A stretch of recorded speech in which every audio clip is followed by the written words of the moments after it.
Ascensão do Senhor, nós lemos o Evangelho que ele prometia a vinda do Consolador. Não partiu sem deixar no coração deles a grande esperança. Ele dizia: não vos afasteis já daqui, vão para Jerusalém, esperem lá. O Consolador chegará até vocês. Então, no dia de hoje, nós felizes celebramos o dia de Pentecostes.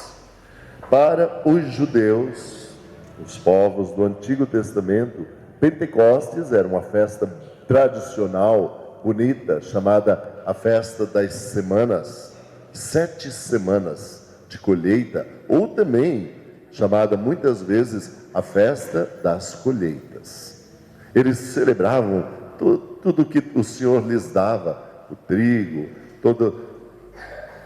tudo que a terra produzia, eles celebravam numa grande festa de gratidão, de agradecimento. O que não é diferente de hoje em dia em muitos lugares, na Áustria, na Alemanha, na Itália, principalmente na região da Emília-Romanha, que é o grande celeiro da Itália, plantações.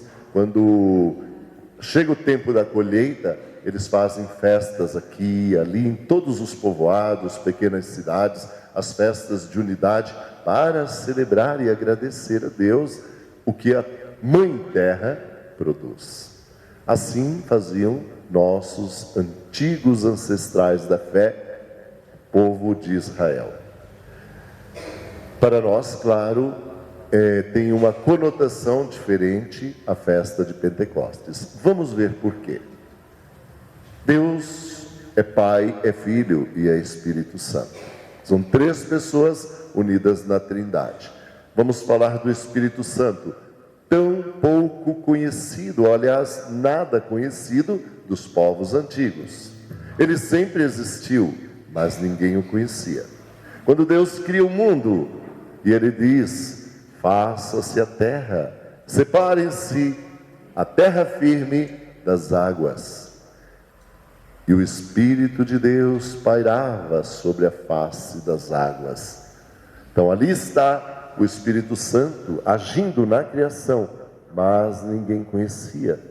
Faça-se o homem, diz o Senhor, a nossa imagem e semelhança, e o modela, mas ele não tem vida. Então o nosso Deus Pai sopra sobre as narinas do homem e insufla o Espírito de vida dentro dele. É o Espírito Santo começando a agir em nós, criaturas humanas. O Espírito Santo guia o povo de Deus pelo deserto. Moisés conduz o povo, uma nuvem vai direcionando-os à terra prometida. O Espírito Santo está ali na hora do batismo de Jesus. Jesus nas águas do Rio Jordão. A voz do Pai falando, através do Espírito Santo em forma de uma pomba: este é o meu Filho muito amado, em quem coloco toda a minha alegria. Ali a manifestação plena, o Pai falando, o Espírito Santo pairando e o Filho nas águas, a Trindade reunida. Então, existem muitas formas de apresentarmos o Espírito Santo, como uma nuvem, como um vento que sopra onde quer e sobre quem ele desejar, como um sopro, como uma pomba ou como uma chama de fogo no dia de Pentecostes, lá no cenáculo onde Jesus fez a última ceia. É ali que ele rompe. Por isso a igreja se reveste de vermelho e se enfeita de flores para celebrar aquele dia em que a igreja de Jesus Cristo começa. A nossa igreja tem início em Pentecostes. E Maria, a mãe de Jesus, estava ali, presente junto com os apóstolos e os discípulos.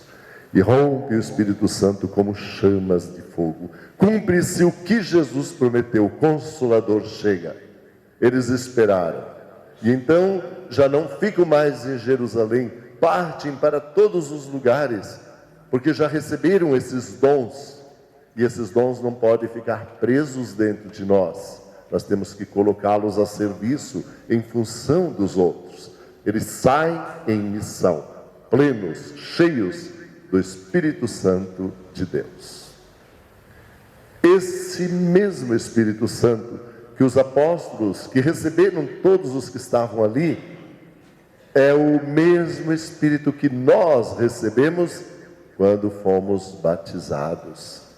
Todos nós recebemos naquele dia o Espírito Santo para nos guiar pela vida fora.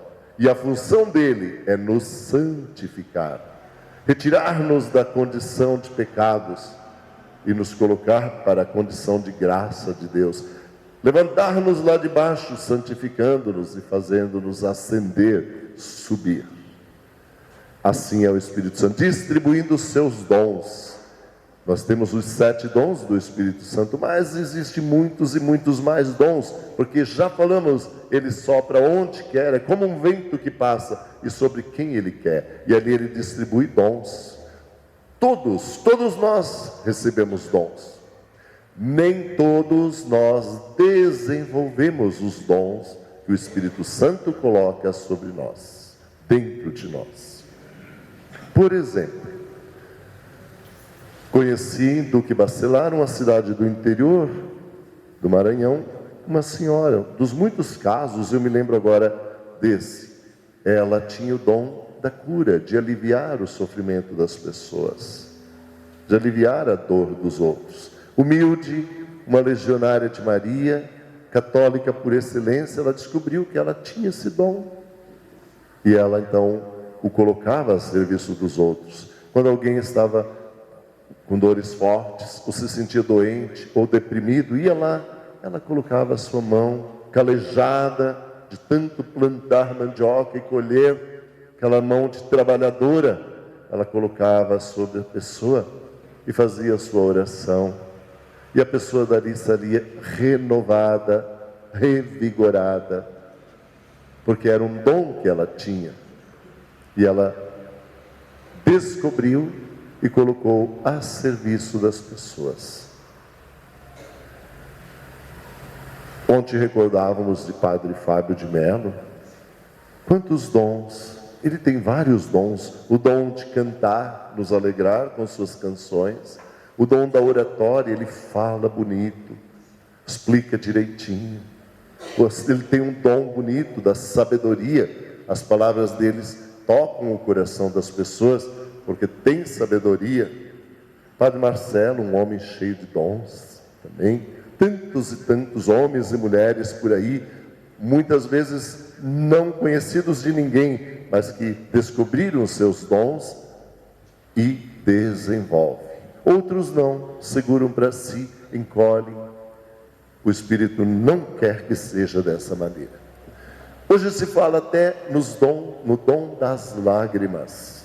Existe um belíssimo livro escrito, O Dom das Lágrimas. Não aquele choro de tristeza, de drama, de desespero. Não.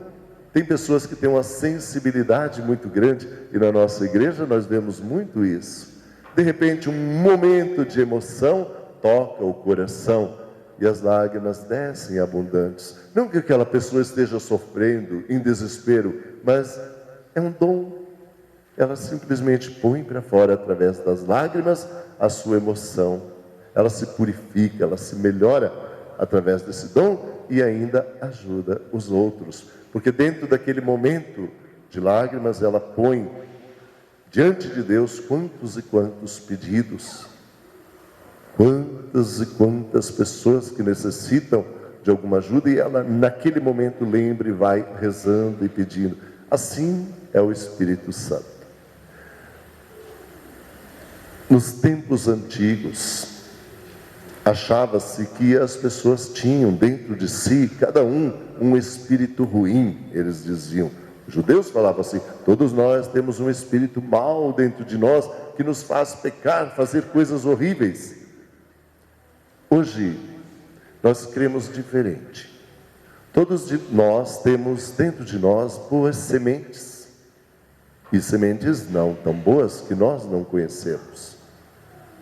Nós nos conhecemos em parte, mas habitam dentro de nós sementes que em determinado momento, por uma emoção muito forte, ou num estresse muito grande, aquilo aflora. E aí vem em forma de violência, de fúria, de tantas maneiras dramáticas. Porém, se nós temos essas sementes dentro de nós, nós devemos lembrar que nós um dia recebemos o Espírito Santo, quando nós fomos batizados, e que age sobre nós como dois braços de Deus, um braço do Pai, um braço do Filho, para nos santificar, para destruir as sementes do mal que habitam dentro de nós. Porque o que destrói o pecado é o Espírito Santo. E nós passamos às vezes a vida inteira e nem nos damos conta da riqueza que Deus colocou em nossa vida para nos melhorar, para nos dar sabedoria, discernimento, os frutos do Espírito, a bondade, a mansidão, a tolerância, a amizade, a fraternidade, todos esses dons. Muitas pessoas caminham pela vida, quantas vezes vivem uma vida inteira, nunca descobrem essa grande riqueza que está no coração de todo homem e toda mulher. O sopro de vida que Deus nos dá, o Espírito Santo que vem nos auxiliar na nossa santificação e na nossa caminhada em retorno ao Pai. Do Pai nós viemos, pensados, cada um de nós é fruto do pensamento, do amor, do querer de Deus. Do Pai nós viemos, dentro da nossa liberdade, fazemos as nossas escolhas, a nossa caminhada, e a Ele nós devemos voltar. A força que nos ajuda, o combustível para voltar ao Pai, é justamente o Espírito Santo de Deus. Louvado seja Deus, louvado seja nosso Senhor Jesus Cristo. Para sempre seja louvado. Creio em Deus.